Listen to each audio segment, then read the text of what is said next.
A infância é o sorriso da existência no horizonte da vida. Representa a esperança que o pessimismo não pode modificar. É mensagem de amor para o cansaço no refúgio do desencantamento, a fugir do sacrário da oportunidade nova. É experiência em começo que nos compete orientar e conduzir. É luz a agigantar-se, aguardando o azeite do nosso desvelo.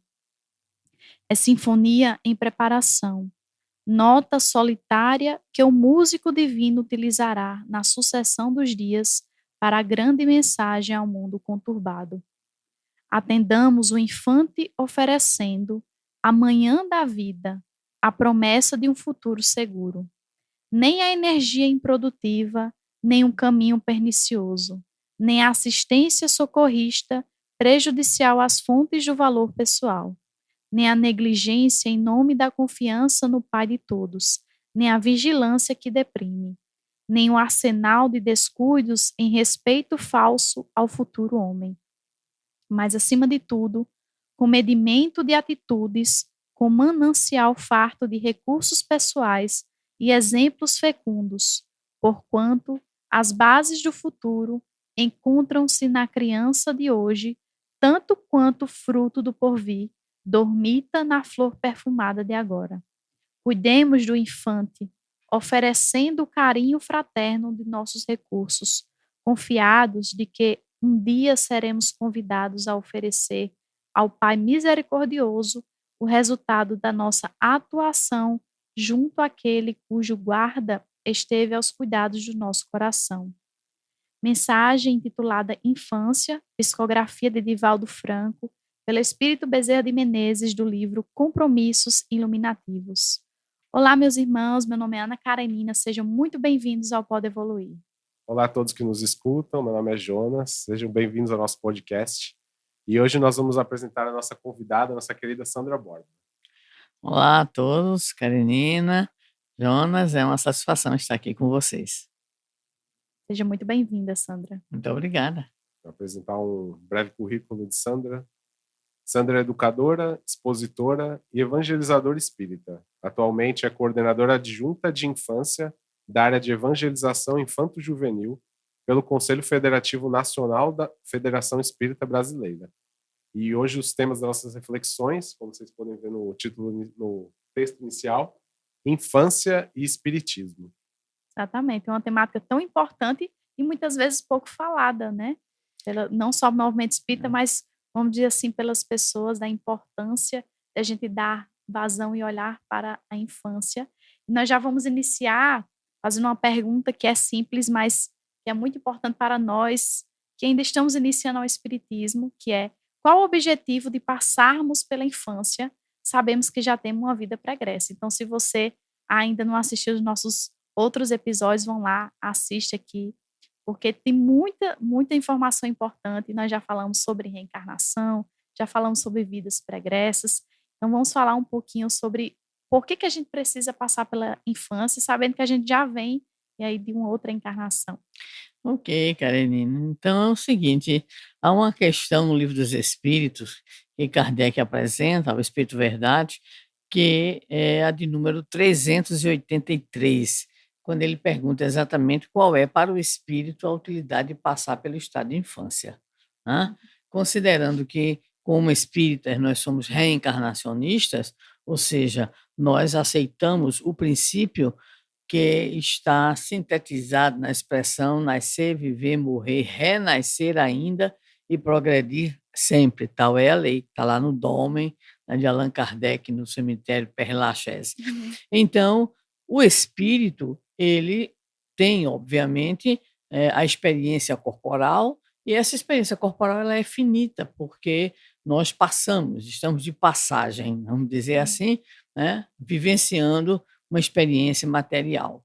E, obviamente, encontraremos a desencarnação, que é um outro conceito importantíssimo. A gente deveria sempre trabalhar nessa abordagem, né? Reencarna, certo? Passa o tempo, desencarna, passa o tempo, reencarna, até que nós possamos atingir as, vamos dizer assim, as potencialidades que nós viemos aqui na Terra para desenvolver, que nós possamos alcançar de fato a virtude, que nós possamos de fato atender o que Jesus nos colocou no Sermão do Monte, o ser de perfeitos, né? Então, ao desencarnarmos, nós estaremos, obviamente, alguém já passou por aqui, se não vai passar alguém por aqui, para falar sobre a morte, que é um tema maravilhoso, né? É um tema muito interessante, porque quebra tabus, ilumina a visão espírita, é uma visão libertadora do medo, principalmente, da desencarnação. E o espírito, obviamente, nesse plano, quando ele desencarna, ele leva consigo a sua mala. Eu brinco muito dizendo que a mala é uma brincadeira séria, né? A mala tem que estar pronta, né? É. Agora mesmo desencarnou, um amigo nosso estava na reunião virtual e Peixinho, nosso amado irmão André Luiz Peixinho, desencarnou, né? Teve um infarto fulminante. Então a mala tem que estar, pelo menos, se não pronta, mas tem que estar encaminhada, não é verdade? Arrumada. Então a gente leva esta mala para o plano espiritual. E, obviamente, se o grande objetivo da existência humana, espíritos que somos e fomos criados simples e ignorantes, nós temos um objetivo, uma destinação. E essa destinação é exatamente a perfectibilidade. É o ser perfeitos que Jesus nos apresenta no Sermão do Monte. Então a gente desencarna. O que é que a gente vai levar? Lógico que não é perfeição nenhuma no mundo de provas e expiações, no qual nós estamos vivenciando essas experiências. Então, nós levamos conquistas, nós levamos coisas boas que aprendemos, levamos também as nossas dificuldades, imperfeições, equívocos, erros. E conforme o livro Céu e Inferno, né, não apenas na sua parte primeira, que é mais teórica, mas em muitos depoimentos da parte segunda, o espírito, ao deparar-se no plano espiritual com a sua própria realidade, vamos dizer assim, a desencarnação é um autoencontro forçado, né? Mesmo que você não queira, você vai mergulhar na sua própria individualidade. E aí o espírito, ele quer, obviamente, porque a lei do progresso, ela está em nós como marca divina. Então nós desejamos retornar. E o Livro dos Espíritos, obra básica do Espiritismo, nos diz: ninguém ingressa na vida corporal que não seja para evoluir. Então, quando Kardec perguntou na 383 qual para o espírito a utilidade de passar pelo estado de infância, ou seja, o espírito desencarnado, aí há todo um processo que a gente não vai abordar aqui, obviamente, mas há todo um processo, aí ele vai reencarnar. Muito bem, reencarnação é uma palavra espírita, né? Porque a volta da criatura, do espírito, da alma ao corpo, é uma ideia que está presente em muitas culturas, em basicamente todas as culturas orientais e nas culturas ocidentais mais importantes, mas com nuances, vamos dizer assim, né? Aspectos conceituais diferentes. Para nós, reencarnação, ou seja, a ação de voltar novamente a um corpo. E esse corpo é um corpo específico para aquele espírito, né? Então a resposta lá vem, que o espírito reencarna, e a infância é importante, porque nesse período é uma espécie de fase em que o espírito é meio dormindo ainda, meio, se fosse aqui no Nordeste, como é no Nordeste eu posso falar, né? Meio assim, abestalhadinho ainda, né? Recebe com mais facilidade as influências que recebe, em especial do ambiente e daqueles que são os responsáveis por ele. Daí, o Espírito Verdade, ao responder a Kardec, ressalta a importância da ação educativa, especialmente, né, daqueles que recebem esse espírito. Então, a infância, nós podemos assim dizer, meus queridos amigos e aqueles que nos ouvem, que nos veem, que contemplam com a sua atenção a atividade tão importante de divulgação espírita, é nessa fase que o espírito ele pode substituir, vamos dizer assim, pendores, né? Porque quando a gente reencarna, a mala não vem, né? Aquela mala que a gente levou não vem, mas tem uma sacolinha, vamos dizer assim, né? E o que é que significa isso? É que a gente reencarna com tendências, interesses, aspectos, inclusive, que estão na própria dimensão corpórea, emocional, um tanto quanto de temperamento, caráter, né? Então, a gente não chega zerado, a gente chega exatamente trazendo essas inclinações, não é verdade? Então, cabe, em especial, aos pais e a todos aqueles que são responsáveis pela educação da infância, a observação dessas características. Está lá no Evangelho segundo o Espiritismo, capítulo 14, mensagem do Espírito Santo Agostinho, a ingratidão dos filhos e os laços de família. Compete aos pais observar as inclinações desde o início, porque o Espírito ele vai revelar, sabe? Tanto as suas boas aptidões, inclinações boas, tendências boas, bons instintos, como os maus, né? Então a gente não pode se abestalhar tanto, né, com o bebezinho, porque o bebezinho é um espírito que retorna, e retorna para progredir, e retorna com todas essas, vamos dizer assim, essas situações que devem ser observadas para que o processo educativo ele seja positivo nessa nova etapa reencarnatória que o espírito estará, né, vivenciando, com vistas a 2 pontos. Primeiro, a consertar, arrumar, ajeitar, resgatar, qualquer que seja a palavra, e a progredir. Então, é essa a grande finalidade da infância. Por isso, as belas palavras de Bezerra de Menezes, falando de Sim. esperança, falando de amanhã, falando de futuro, né? É exatamente isso que a criança e a infância representam. E perfeito. E assim, me surgiu também uma pergunta aqui, aproveitar que a senhora é uma educadora, né? Vamos aproveitar.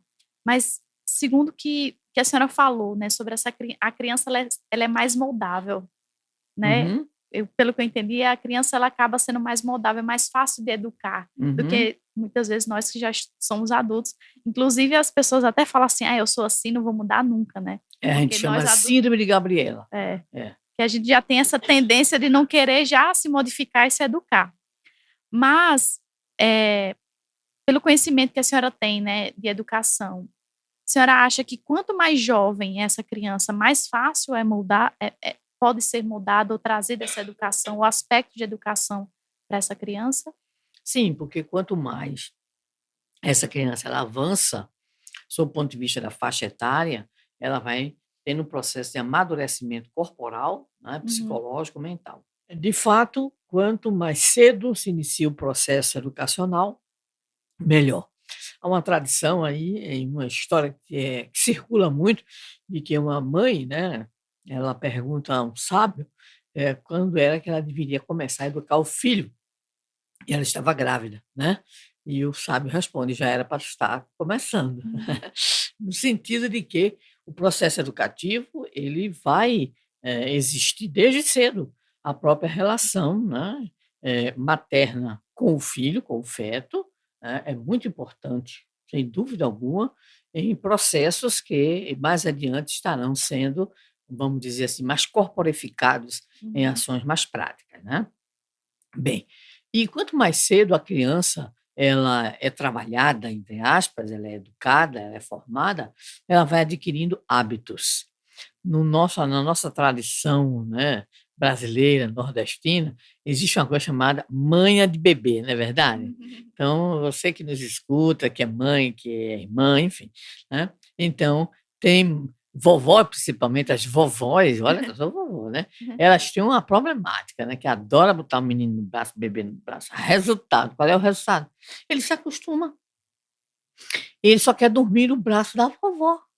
Aí vovó, de repente, voltou, porque está trabalhando, enfim, alguma necessidade, e ele vai ficar com a mamãe ou com o papai. Aí a mamãe e o papai botam no berço. Aí o berro, o grito, o choro, aquela confusão toda. Então, desde cedo, nós começamos a assimilar hábitos de higiene, hábitos de alimentação, né? Hábitos de dormir, Uhum, hábitos durante a vigília. Então, é exatamente o conceito que Allan Kardec nos traz, que a educação é exatamente a construção, a formação de hábitos. Então, quanto mais cedo, melhor, não é verdade? Então, sim. quando você, por exemplo, estimula desde cedo a criança, né, ao silêncio, a um momento de silêncio, por exemplo, para ela, olha. no mundo de hoje, né? Imagina, quem Sim. fazia isso era Maria Montessori, a célebre médica e educadora italiana, não é verdade? Quando você acostuma a criança desde cedo aos bons hábitos, por exemplo, de cumprimentar pessoas, né? De se comportar à mesa e assim por diante, então ela vai, vamos dizer assim, assimilando. Claro que tem aquelas que seriam rebeldes por natureza. Uhum. Por quê? Porque, como dissemos, cada um reencarna com o seu patrimônio também, Aham. né? Então, quanto mais cedo. E o Espírito Emmanuel diz que até mais ou menos os 7 anos de idade é que nós teríamos uma fase bem propícia a orientar essa infância. Mas o processo educativo, vocês que aqui estão, ele é constante. Ou Uhum. seja, enquanto nós estamos vivenciando experiências, nós estamos nos educando. Agora, a chamada plasticidade, aí ela vai sendo reduzida em razão das próprias experiências, né. Uhum. Então é muito comum você ver adolescentes, por exemplo, né, que se decepcionaram com coleguinhas, com amiguinhos, "eu Uhum. não quero mais amigo, não quero mais ter amigo nenhum". Então ele é adolescente, mas ele está aí com 13, 14, 15, 16 anos, aí ele diz que não quer ter mais ninguém, mais nenhum amigo ou amiga para a eternidade, enquanto está aqui. Por quê? Porque ele teve experiências que marcam, que magoam, que frustram, né, que traumatizam e assim por diante. Agora, a Uhum. educação, ela existe em todas as fases. Agora, obviamente, que durante a infância, a adolescência, a juventude, nós temos mais plasticidade, com, obviamente, ênfase na infância. Uhum. Agora, não nos iludamos. Quantos não conhecem, por exemplo, o espiritismo em idade já adulta e avançada e reformulam as suas próprias vidas? Isso é educação. Porque educação é processo de transformação, de crescimento, né? E é óbvio que o adulto ele vai ter uma, vamos dizer assim, uma maior dificuldade, até mesmo porque ele vai ter que avaliar, ponderar, né, trabalhar o seu emocional e assim por diante. Então, ele também se educa, o adulto, o idoso, todos nos educamos, Uhum. certo? Agora, com certeza, a fase por excelência dessa influência, que deve Uhum. ser positiva, é a infância. Uhum. Em relação a gente lembrar das vidas passadas. Mais especificamente porque na fase infantil é possível a gente lembrar ou ter reflexos mais facilmente, porque a gente vê muitas crianças prodígio que com 3 anos tocam a sinfonia de Beethoven, tocam tantas coisas. Deixa a gente com complexo de Isso. inferioridade, Isso né? é. Exato. Agora tem um menininho aí que com 10 anos derrotou, não, acho que menos de 10 anos, derrotou o maior enxadrista do mundo. Eu não sei nem direito as movimentações das peças, né, Também não. do xadrez e assim vai, né. Bem, vamos dividir em 2 respostas, né. A primeira resposta é claro que nessa fase é como se o espírito pertencesse mais ao lado de lá do que ao lado de cá, né. Uhum. Então é até natural que haja, por exemplo, determinadas lembranças naturais que a criança ela apresenta, ela revela, né. Uhum. Então hoje nós temos aí muitas crianças, né, e não precisa ser que a gente vá à Índia ou qualquer país, né, do Oriente, para que a gente entenda isso. Há crianças que habitam entre nós mesmo que dizem: "Olha, já vivi isso, já vi aquilo", né. Algumas que contestam, por exemplo, a sua própria, condição, Uhum. né, de reencarnação, né, "Meu nome é tal", né. Uhum. Minha mãe não é você, é outra. Isso ocorre por uma naturalidade do processo reencarnatório e as matrizes que se encontram em seu perispírito e que, por alguma razão, por algum motivo, eclodem. Sim. Mas a tendência é esquecer mesmo, Uhum. tá? Agora, no Oriente, em especial, e em situações, né, que já estão, como você mesmo colocou, as crianças prodígio, por exemplo, aí você vai encontrar muitas crianças, hã, que tem uma lembrança claríssima, certo? Então, eu viajava certa feita, não sei onde é que eu estava, eu sei que eu vinha para Natal, uma das minhas viagens, e uma moça sentou junto com a mim, uma jovem senhora, com um menino, de mais ou menos 12 anos de idade, por aí. E ela viu que eu estava lendo livro espírita, né, e você sabe, oh, meu Deus do céu, povo curioso. Aí ela disse: "A senhora é espírita?" Eu disse: "Sou", muito bem. Aí começa a conversar e ela começa a me falar sobre ele. estavam indo para o Ceará, num presente que ela ia dar para ele, e ela começou a contar a experiência dele, né.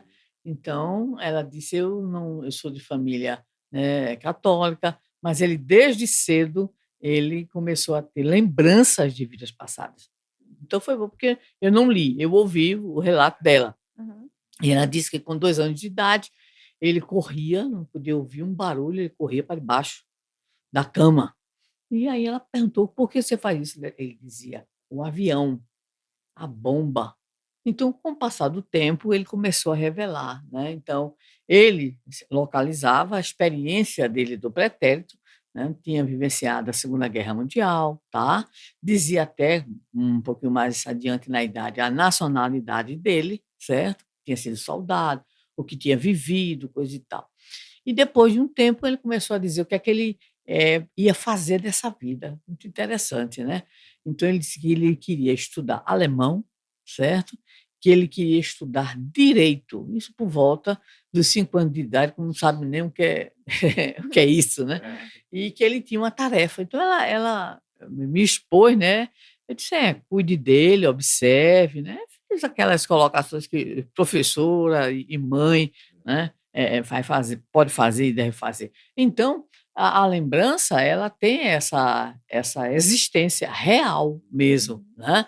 Os, consultórios aí, das psicólogas, psicólogos e psiquiatras estão cheios, né, dessas recordações, em sonhos e em vigília também, né, mesmo na nossa banda aqui ocidental. Na banda oriental é uma coisa fantástica realmente. Agora, por que esquecer, né? É um esquecimento pedagógico. Por quê? Porque se a gente lembrasse de tudo, então essa vigília de recordação, essa memória viva, ela serviria muito mais para atrapalhar do que para ajudar. É a benção, né, a gente usa essa expressão que alguns espíritos usam também, é a bênção do esquecimento. Então você, por uma necessidade evolutiva, reencarna, né, como uma figura ou paterna ou materna, ou um irmão, ou alguém da família bem próxima, nuclear, que é seu inimigo do pretérito. Ah, imaginou você crescer vendo aquela criatura, é seu inimigo, ou você prejudicou a ele, ou ele prejudicou a você, né. Então, o esquecimento, ele é pedagógico, ele é uma benção, né, e não nos esqueçamos do seguinte, que nos nossos estados de sono, nós temos vamos dizer assim, um domínio maior sobre essa memória que está conosco aqui, vamos dizer assim, arquivada. É que nem o meu pobre meu computador que tem lá mensagem de 2009. Eu digo: "Ai, meu Deus, por que que eu quero isso?" Mas eu quero. Então, tá lá, quantas mensagens? Mais de 15.000, eu fico apagando, apagando, apagando. Então, é uma necessidade evolutiva que a gente tem para progredir, né. Hum. Agora, o que é interessante é exatamente a função da reencarnação é reajustamento, é melhoria, é progresso. Hum. Então, para você que está nos escutando, né, se a gente reencarna numa família que a gente diz assim: "Estou meio solta, estou meio por fora", né, ou então se você se sente Rita Lee, eu sou a ovelha negra da família, então ninguém está mal localizado. Nós reencarnamos, né, a cegonha, ela tem Google Maps, ela tem, né, GPS, né, ela tem tudinho. Então, nós estamos no lugar que a gente tem que estar. "Ah, mas eu tenho um problema com um irmão, com um pai, com uma mãe", é a necessidade evolutiva. Por isso nós dizemos que o espiritismo é uma doutrina consoladora, Hum. porque nos explica, nos esclarece, nos mostra, né, essas possibilidades, né, esses desenhos, essas configurações, mas lembrando sempre que tudo isso é para o nosso caminhar, é para o nosso evoluir, é para aprendermos a conviver, a perdoar. Então o esquecimento, ele é pedagógico para esse crescimento.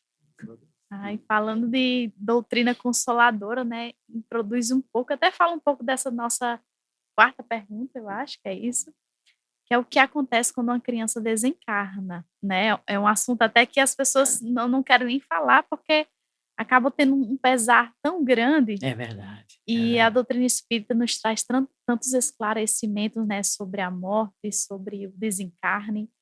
E a gente queria muito que você explanasse um pouco sobre isso, né, o que que acontece quando uma criança desencarna, independente né, da forma como ela desencarna. É, porque a gente sabe que cada caso é um caso, né? Uhum. Eu costumo dizer que a gente tem um currículo próprio, Uhum. né?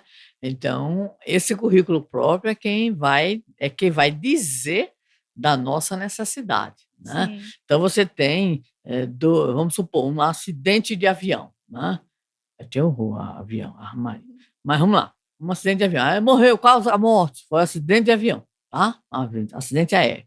Mas cada um desencarna, ou seja, sai da carne de conformidade com o seu currículo, com a sua necessidade, não é verdade? Então, a doutrina espírita nos diz que a causa-morte pode ser a mesma, a causa-morte, mas a desencarnação, que é o ato de sair da carne, ou seja, né, deixar o corpo físico e segue o espírito, isso aí é de cada um.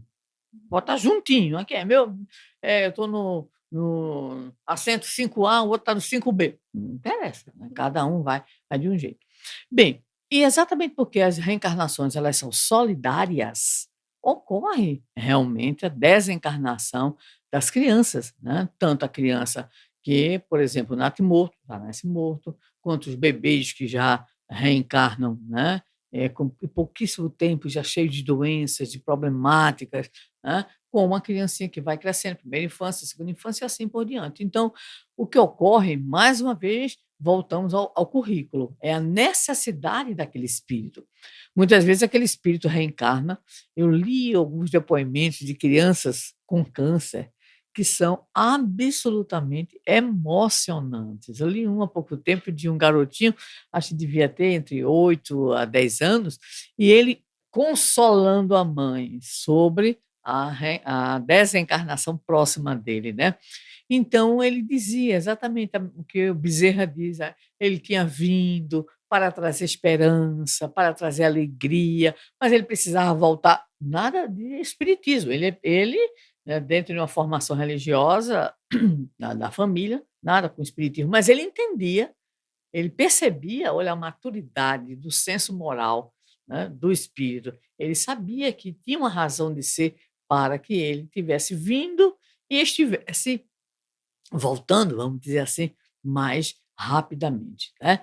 Então a gente não sabe, completistas somos pouquíssimos. O que é completista? É o que veio para vivenciar uma experiência material de 60 anos. Aí badernou, né? Pintou e bordou, costurou, foi-se embora com 30. Então, cadê? Então, muitos também reencarnam em razão de débitos perante a própria lei divina por aquilo que cometeram em relação ao próprio corpo, vamos dizer assim, no pretérito. Outros vêm para sensibilizar a família, outros vêm com tarefas de sensibilização, né? E não estão nem sequer em processos expiatórios, são só provacionais, porque a expiação é a pena e a provação é o teste. Então é diferente, né? A expiação é a pena. Então, feito, toma aqui a pena, tá? E aqui a aprovação, né? O teste. Há espíritos que pedem, até para ajudar, até para poder dar o testemunho da sua própria conquista. Bom, então a gente desencarna, qualquer que seja a idade, em razão das nossas necessidades reencarnatórias e evolutivas. Agora, você perguntou, como é que as crianças são recebidas? Pois é, o bom é isso, né? É que o plano espiritual recebe e quem gosta do assunto é só procurar a obra do André Luiz, né, a coleção Nosso Lar. Nós temos colônias espirituais com escolas no plano espiritual. Por exemplo, a nossa amada, né, Meimei, coordenadora da atividade da evangelização no Brasil, né, ela tem né, no plano espiritual, né, vamos dizer assim, um educandário, uma escola, certo? Então, esses espíritos, eles são recebidos, porque muitos desencarnam impactados, né? Muitos desencarnam, vamos dizer assim, de forma violenta, como a gente acompanha, né, essas situações, né? E é obviamente que o plano espiritual ele está a receber. Ninguém retorna abandonado, ninguém. Então, você que nos ouve, tem essa certeza, tá? A criança, sua criança, seu filho, seu conhecido, seu vizinho, seu aluno, Ninguém é desassistido, porque a misericórdia divina ela se manifesta. Tá? E nós temos aquela figura que todas nós evocamos, né, que é a figura de Maria Santíssima, mas não significa que antes dela também não houvesse, né? Então, a gente entende que, né, a proteção dos mentores espirituais, toda família tem o seu grupo de espíritos familiares, protetores. Então, esses processos, eles são assistidos, né? Eles são acompanhados. E, obviamente, que a criança, no plano espiritual, ela vai recebendo, vamos dizer assim, também as orientações, as consolações e as preparações necessárias ao retorno. Isso também é importante a gente registrar. Então, muitas vezes, as mães, né, que perdem seus bebês choram, se desesperam e o bichinho vai-se embora. Plano espiritual. Passa um tempinho, volta. E é o mesmo, muitas vezes, que retorna. Só um caso que acompanhamos bem de perto, em família. Nasce, né, a menina, mas nasce com um problema cardíaco. Inclusive, interessante, porque o pai era cardiologista. E aí faz a cirurgia, né, tudinho, tudo bem. Mas não resistiu, desencarna.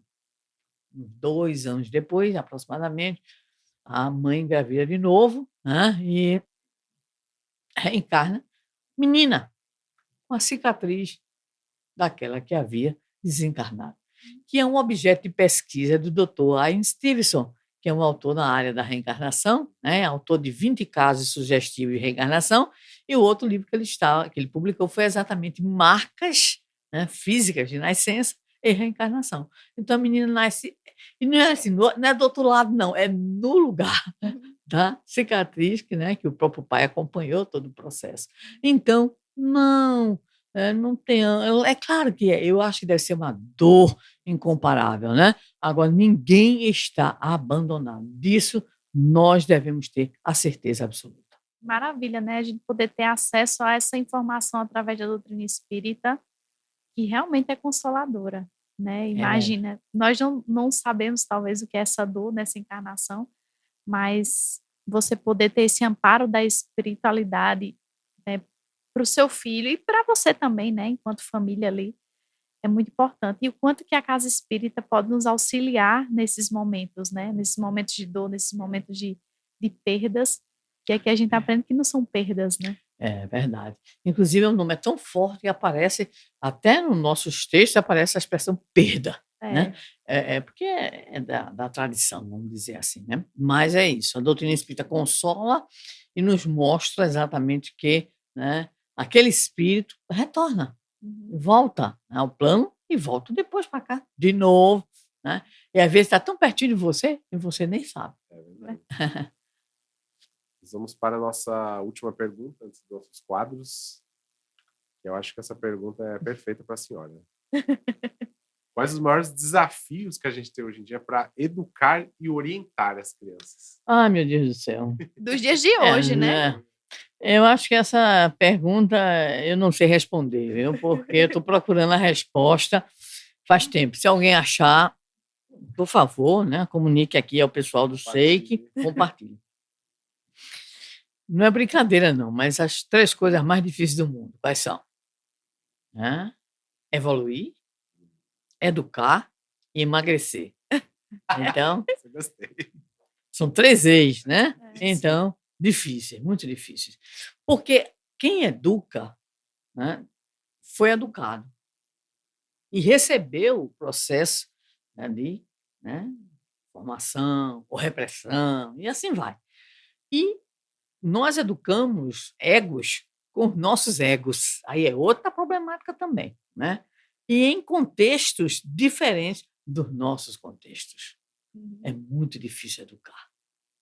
Quando a gente lembra da própria educação que a gente teve, né, a gente vai, obviamente, identificar algumas facilidades, entre aspas, porque eram facilidades decorrentes de uma menor complexidade. Só isso. Não significava dizer que era fácil educar, porque cada um, de repente, saiu do jeito que, né, conseguiu sair. Teve gente que não, vamos dizer assim, não se revoltou, não agiu de uma maneira complicada, mas pirou, mas não consegue ter saúde mental, né? Quanta gente que você vê quando a gente olha aí a mídia, quando a gente acompanha um pouco as histórias, quanta loucura no meio do mundo, né? E muitas vezes, quando você vai ver, ai, fulano de tal, endoidou o cabeção, pegou uma faca e foi matar não sei quantas crianças numa creche. Aí a mãe diz assim: ele nunca apresentou comportamento agressivo. E aí? É para mostrar, nem sempre, né, a Tem um coisa ela é manual, né? exposta. Às vezes o processo está ali, né, se desenvolvendo e você nem. Quantos, né, não atingem a idade adulta e não casam, né? E de repente ela esquarteja o marido, né? Ele espanca a mulher e todo mundo é possível. A pessoa não revela, porque a individualidade é algo extremamente secreto, né? É algo que você não consegue. Então, educar é muito difícil, porque a gente muitas vezes se preocupa com os resultados exteriores. E aí a gente vai ter que chamar o sentido da palavra educação, né? Tem dois verbos, que seriam o educare e o educere. O educare são dois verbos latinos, significa de fora para dentro. Então você pode, aí, tome, né? Tome uma pauladazinha, tome um castigozinho, tome um puxa-vão de orelha, tome isso, tome aquilo, e aí você, entre aspas, você bota o indivíduo na caixinha, né? Naquele comportamento padrão, certo? E tem o educere, que é chamar de dentro para fora. Nem sempre que você faz como educare, vai ter o educere. Vai ter a ressonância de uma aceitação interior. Alguns grandes estudiosos da educação, né, como Dewey, por exemplo, né, da mesma época, né, mesma linha de Montessori, que seria a escola nova, diz que toda educação é fim, é alta educação. É o indivíduo que diz se ele está aceitando aquilo ou não. Ele pode passar anos com aquilo, um belo dia explode tudo, ele explode os outros também, e assim vai. Porque é um processo íntimo, é um processo de, vamos dizer assim, de aceitação ou não aceitação, né? Que o indivíduo ele recebe da família, dos mestres, né? Da sociedade como um todo. Então, hoje, qual é a nossa grande dificuldade? É porque um pensador francês antigo, dos 300 anos atrás, dizia assim, né, há conteúdos que são dos pais e há conteúdos que são dos mestres e há conteúdos que são do mundo. Na época dele, ele dizia: que pena que o do mundo tem mais peso do que o dos mestres. Se ele vivesse hoje, tinha pulado da ponte aqui em Natal, na ponte, né, Nilton Navarro, porque, pelo amor de Deus. Então, você ensina aqui no lar, que é a grande base, mas ele tem, primeiro, os pares, né? Os colegas, aquele tudo, o ambiente. Ele tem os mestres, o outro ambiente. E o que a gente mais tem visto ultimamente, só como professor é uma categoria que está pirando, né? Acho que é tanto problema, tanta dificuldade, que eu sempre eu vejo muitas notícias em relação aos meus colegas, né? E você vê, o negócio está feio, né? O problema da saúde mental está envolvendo não apenas os alunos, não, envolve, é claro, as condições de trabalho, as injustiças, as perseguições, as decepções, enfim, e o próprio, né, o próprio estresse profissional. Então, o que é que acontece? Hoje em dia, a família pode educar, e muitas vezes não quer educar, que é outro problema, em especial pós-globalização, mais forte dos anos 80 do século passado, em que há uma tendência de colocar para a família, não, aliás, desculpa, para a escola, para a igreja, né, e para outras instituições o papel de educar, como se pai e mãe não quisessem educar. Estão trabalhando fora, geralmente os dois, não é verdade? Ou joga na mão, né, da vovó, da babá, né? E agora, principalmente dos anos 90 para cá, babá eletrônica, né? E assim por diante. Então, hoje, a nossa configuração, vamos dizer assim, é muito mais complexa. Muito mais complexa. Por quê? Porque a influência ela existe de uma forma crudelíssima. Há alguns meses atrás, um rapazinho, né, um estudante aqui de Natal, ele planejava exatamente um ataque na escola para matar professores e alunos. Só que ele teve ainda, vamos dizer assim, a boa inspiração de conversar com um colega. Aí o colega, que outra cabeça, foi e teve a outra melhor inspiração e conversou com os pais. Aí os pais foram ao colégio. Aí ficou tudo abafado, que era colégio Granfino, aqui, né, Natal. Então, foi tudo abafado, certo? Mas a pergunta é, como é que chega a isso? Então, você tem, vamos lá, o que é que tem? Você tem uma configuração social, uma contextualização. Hoje existe um grupo de WhatsApp, que eu não vou divulgar aqui, obviamente, mas existe um grupo de WhatsApp que capta exatamente entre 10 e 14 anos, cuja primeira orientação é: esse grupo de WhatsApp não é para seus pais, é para você e seus colegas. E tem toda uma propaganda ideológica, tem toda uma, vamos dizer assim, tem todo um complexo de informações, de estímulos a condutas e assim por diante. Então, nós não conseguimos ainda essa configuração social, ela está, né, e como está, muito mais potencializada com a questão midiática, do acesso às telinhas, da ausência, muitas vezes, do controle da família, né? Do fascínio que essas coisas têm, certo? E a gente vive hoje um outro problema grave, que é exatamente a solidão. Nós vivemos uma solidão. É a solidão. Você pergunta a essas crianças, esses adolescentes, quantos amigos eles têm? Estão brincando? A questão, por exemplo, de se ter muito mais hoje a chamada família nuclear, pai, mãe e filhos, acabou. Cadê teus primos, né? Cadê os velhos primos? Cadê aquela família maior, né? Patriarcal? Claro, não estou com saudade do modelo, mas estou dizendo assim, Sim, né? né? Feminino Quantidade. tamanho, né? Hoje, eu sou, obviamente, uma pessoa que já, né, que agora, esse mês eu faço 68, né? Mas eu sou da época que criança brincava na rua, não é verdade? Brincava na rua. Até você que né, não deve ter nem 30 anos, brincava na rua. Então, a gente vive um contexto, uma solidão, uma força de influências negativas, né, na literatura, no programa televisivo, nas mídiazinhas tristes, horríveis que você acompanha, né? Eu vivo lutando, eu vivo lutando. Então, a gente, né, tem um contexto em que educar exige muito mais, porque exige um processo de autoeducação de quem educa. Eu acho que essa é a tarefa mais difícil, né? Nos Essa se educar. torna, Karenina, a tarefa mais difícil.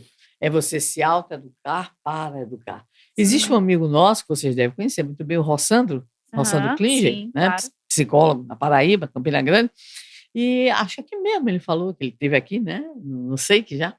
Então ele disse certa feita que a mãe dele, muito dura, a mãe dele disse assim: "Pedro, você está achando que eu estou preocupada se você me ama ou não? Não tenho nenhuma preocupação com você me amar. Amar é uma consequência, agora você me respeite e você siga as orientações que eu estou lhe dando. Amor é consequência." Ele disse que isso traumatizou, acho que foi por isso que ele foi fazer psicologia, né? Mas ele hoje, ele diz assim, realmente, há uma tendência, pela grande dificuldade que é você educar, você não pode mais seguir os dois extremos. A gente, não sei se eu estou falando demais do nosso tempo, né? Não, tá Eu não tudo sei. Então, você tem o modelo repressor, que todos nós... Não, vocês não são novinhos, mas eu vivenciei, mas com certa leveza, viu? Então, era o repressor, né? Autoridade paterna, autoridade materna, então uma série vamos dizer assim, de hábitos que eram incutidos em você, né? E a gente pode traduzir, não no meu caso, mas em muita gente era assim, escreveu, não leu, pau comeu, não é verdade? é. A repressão, aquela coisa, o castigo, a surra, o galho de goiabeira, e assim vai. Esse é um modelo. O outro modelo, que é o outro lado, o outro extremo, o outro lado da vara, é o permissivo. Nesse permissivo, eu estou fora de casa, a mãe está fora de casa, o pai está fora de casa, a gente trabalha a semana toda, então a gente começa a compensar com coisas materiais. Porque a gente acha que vai conseguir a obediência dos filhos pelas, né, pelos Pelos presentes, mimos, né? pelos mimos que se dá. E aí a gente prefere conversar, orientar, né? Aí a gente tem os dois modelos. Qual é o modelo? Já se está vendo, né? Você nem o repressor e nem o permissivo. Você tem que ser o dialógico. Que modelo dialógico é esse? Existem regras, existem limites e existem desafios.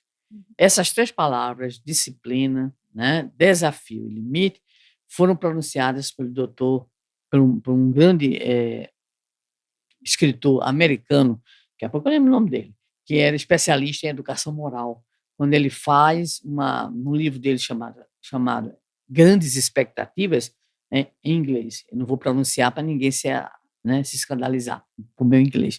Então, William Damon. Pronto. Então, William Damon, ele faz, nos anos 90, uma avaliação das gerações, novas gerações lá americanas. Geração, ele diz, cínicos, de extremamente egoístas, de amorais. Imorais? Não, amorais. Porque o imoral é num canto, no outro não é. Depende da cultura, dos valores. O amoral é sem moral. Tá? Para atender o que quer, atender o seu interesse. E hoje, muitos e muitos estudiosos do comportamento falam exatamente, né? Restrepo, por exemplo, doutor Restrepo, colombiano, fala sobre o homem light, que é o homem light, não é magrinho não, tá? É o homem que ele vai se adaptando, individualista, né? Hedonista, ele quer o prazer dele, então ele não está aí vinculado a valores. Então, o que é que ocorre? Quem é que vai educar? Se não houver, como o doutor William Damon disse, disciplina, limite, desafios, o que é que vai ter aí pela frente? É sempre o paternalismo ou maternalismo ou qualquer outro ismo, nesse sentido de acobertar, né, de dar material, coisas materiais, não é verdade? E aí a gente vai entendendo a velha colocação e sábia de Kardec, que foi referendada pelo Espírito Verdade, com o qual a gente, né, encerra esse ciclo de perguntas. Né? A educação é a chave do progresso moral. E o progresso moral é a chave da construção de uma sociedade cuja base é a fraternidade. Então, sem isso, nosso velho sonho de uma sociedade melhor, onde reinem o bem, a justiça, né? A equidade, o amor ao próximo, estará muito distante. Então, nos eduquemos para educar. É a grande proposta e o grande desafio.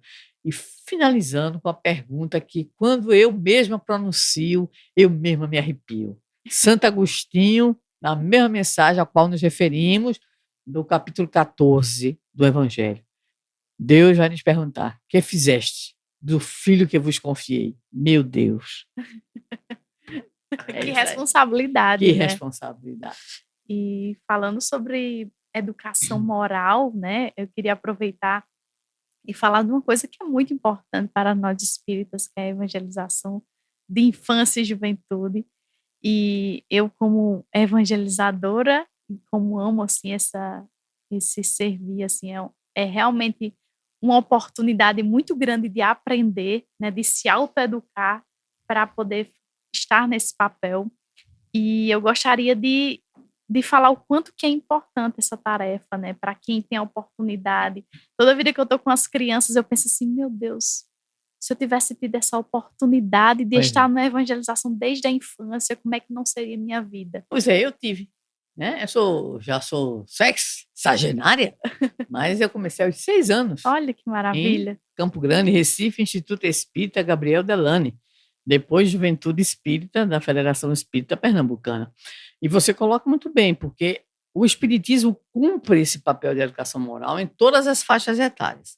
Agora, o movimento espírita, ele se organiza em ações. Então, por exemplo, o ESD, o EAD, a palestra pública, os grandes eventos doutrinários, certo? A educação mediúnica, certo? Agora, a evangelização da criança, do adolescente e do jovem, essa evangelização dizem os espíritos, essa da boca, está dizendo, tá? É, por excelência, o cumprimento do papel educativo do espiritismo. Certo? Não esquecer, Jesus disse, deixai vir a mim as criancinhas. Ele mesmo, quando constituiu o seu grupo apostólico, convidou um adolescente, que era João, por sinal, dito e intitulado discípulo bem-amado. Paulo, grande apóstolo dos gentios, constituiu uma equipe de trabalho.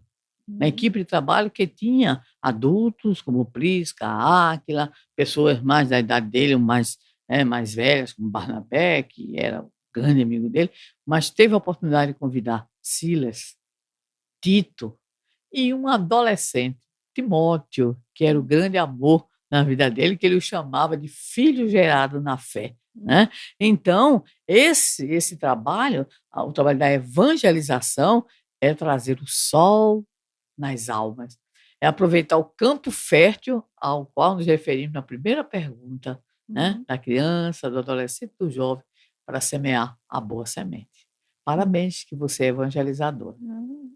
Com muito orgulho, com muito coração, assim, realmente a gente entrega os nossos corações para as É crianças, né? verdade, Não é só trazer ali, eu acho que elas nos ensinam muito também, sem né? dúvida. E com certeza quando a gente se coloca nesse papel de educar, eu acho também, eu não sou mãe ainda nessa encarnação, mas nesse papel de mãe ou de pai, ou até mesmo os professores, né?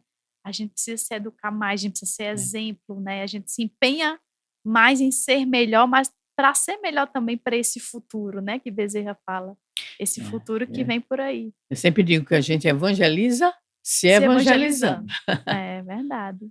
E aí estamos agora no nosso final do nosso podcast, vamos passar para os nossos 2 quadros que nós temos. Bem curtinhos. Eu vou começar com a pergunta, mas é uma pergunta bem curta, ela não precisa ser extensa que nem todas as outras, que é a gente tem um quadro chamado Verdade ou Mito. São perguntas simples, assim, para quem é já espírita e quem também está entrando agora, que é, a gente queria saber se é verdade ou mito que quando uma criança é trabalhosa, ou com as palavras que a senhora usou, rebelde, significa que ela foi um espírito mau na vida passada? É muito forte essa expressão, né? Porque às vezes a gente chama aqui no Nordeste, é sonsa, né? Tem aquela carinha de santa, de anjima, é uma peste, né? Então, às vezes a gente tem que parar e perguntar por que ela é trabalhosa? Por quê? Né? Então, por exemplo, hoje, com um grande número de crianças autistas reencarnando, né, às vezes é trabalhosa porque tem exatamente alguma dificuldade, não é verdade? E aí não significa maldade, não significa, né?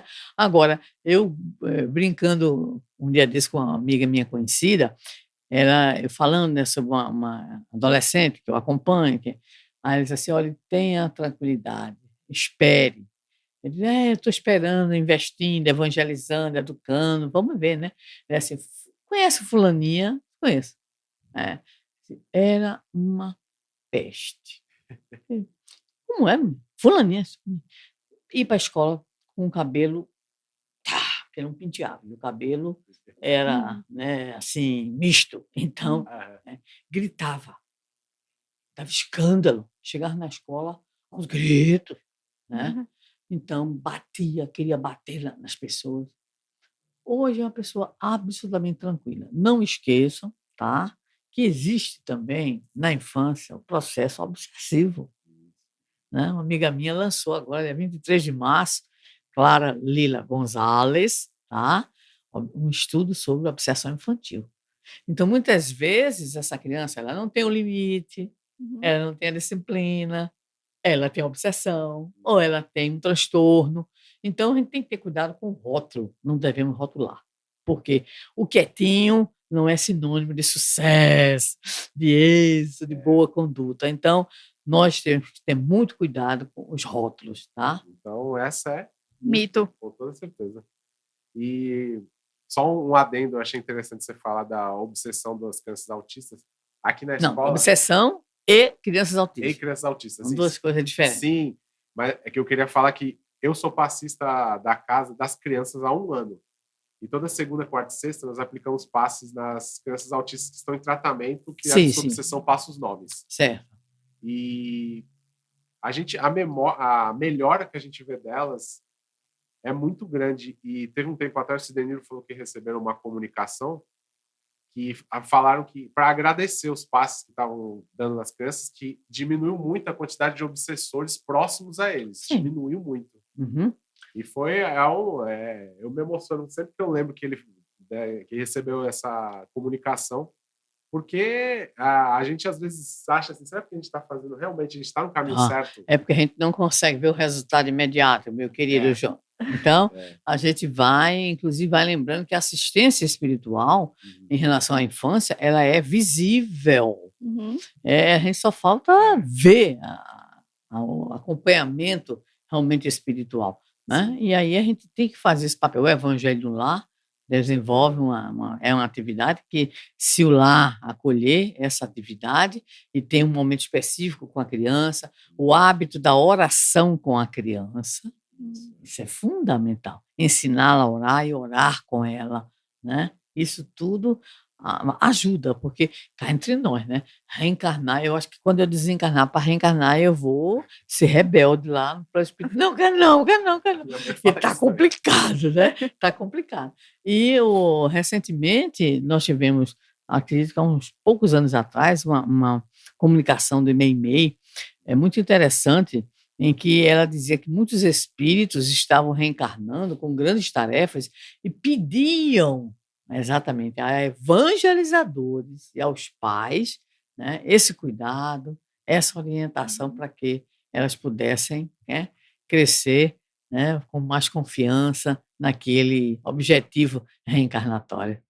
Nós temos o outro quadro, que é o Convidado Indica, que é para a senhora trazer alguma indicação para para nós todos, né? Sobre essa temática, assim, o que a senhora achar que é pertinente. Pode E ser eu gostaria de coisa. sugerir, não só acredito que a obra que a senhora vai trazer, ou a indicação, mas que também pudesse sugerir algum livro infantil, porque eu já tive a oportunidade de trabalhar um dos livros de Sandra Borba, que ela também é escritora infantil, então eu acho que é O Poder das Palavras, é esse? É o primeiro, É O Poder das Palavras, que inclusive já fica aqui registrado meu agradecimento, porque foi um livro muito importante, que eu trabalhei com evangelização assim, infanto-juvenil, bem ali naquela que faixa. serve para... O pessoal diz que eu escrevo para a criança para chegar para o pai. É exatamente para a mãe. Na faixa ali dos 12 anos ali, que eu muito bom, estava muito bom. evangelizando o ciclo, e foi muito importante, né? Então, gostaria que pudesse sugerir também alguma obra sua. Não, a minha não, porque você já sugeriu, então já Tá bom, então feito, fica sugerido Mas aí. veja bem, alguém que queira conhecer, alguém que não é espírita e queira conhecer essa questão da lembrança das passadas, como você... Existe um filme que é monótono, mas ele é sensacional, chama-se Manica, que é um filme de uma menina, uma adolescente, né, indiana, e que quem vai com ela fazer toda a pesquisa das suas recordações de outra encarnação é um padre, é um sacerdote. O sacerdote quase pira, mas, né, ele acompanha. Então, Manica. Né? Em termos de livro, nós temos muitos livros sobre reencarnação. O professor Ian Stevenson tem um clássico dentro da área, que é 20 casos sugestivos de reencarnação. Ian Stevenson, né? E ainda para quem tem dúvida em relação que existe mesmo vida após a morte, Mapa do Céu, da editora Sextante, do doutor, é um médico que teve um caso de meningite bacteriana e ele volta descrevendo o que ele viu no plano espiritual. É uma coisa impressionante. Dr. Eben Alexander III. Né? E existem duas amigas nossas que escrevem muito bem para os pais. Uma é a professora Lúcia Moisés, né, Moisés com Y, que publicou recentemente, nós fizemos uma live com ela esteve aqui recentemente em Natal, né? Ela que trabalhou sobre o autismo, mas o mais recente livro dela é Para Além das Telas Digitais, onde ela faz uma análise, né, com todos os estudos contemporâneos sobre os prejuízos cognitivos, emocionais, né? E principalmente para a saúde também física e mental das nossas crianças, para além das telas digitais. E a professora Clara Lila, que eu já reportei aqui, que é a que escreveu sobre obsessão, né? Lançou agora dia 23, ela tem outro livro também sobre mediunidade nas crianças. Então, são temas que têm sido recorrentes nos nossos trabalhos, exatamente como participante integrante das comissões regionais do Conselho Federativo Nacional. A gente anda pelo Brasil todo e a gente vai vendo essas situações. Lembrando que o acolhimento continua sendo a palavra, né, toque mesmo, para que as nossas crianças, adolescentes, jovens e família possam cada vez mais estarem, vamos dizer, sendo acolhidas pela Casa Espírita, ok? Deixa eu pôr chave de ouro. Fechamos um chave de ouro com essas indicações maravilhosas e fica a nossa gratidão, Sandra, por ter quem agradece sou eu. o nosso convite, né? E Gostaria de agradecer também. Jonas vai se despedir ainda, mas eu gostaria de agradecer a Sandra, não só por ter vindo, mas também pelas referências, né, bibliográficas, por nos dar também tanto conteúdo, nos auxiliar nesse trabalho de evangelização, de infância e de juventude. Assim, eu pessoalmente fico muito grata. E também gostaria de agradecer a todos os ouvintes, né, os telespectadores do nosso Pode Evoluir. Né, estamos encerrando essa temporada com chave de ouro. Estamos muito felizes aqui que seja com Sandra Borba. Então, muito, muito obrigada, Sandra. E eu que agradeço a oportunidade. E desejando que continue, né? Vamos continuar. E fica também para você ir lá nos outros episódios assistir, porque tem Sim. tanto conteúdo maravilhoso, tantos convidados incríveis. Deixa seu comentário, suas dúvidas, suas perguntas. Quem sabe a gente não faz um episódio aí com as dúvidas de vocês, né? Que bom. Continuem conosco, nos ouvindo. Nós pretendemos ter a segunda temporada, ainda estamos no plano. E você que nem a gente, continue nos ouvindo, nos escutando, que você pode evoluir também. Isso, muito obrigada. Todos podemos. Valeu.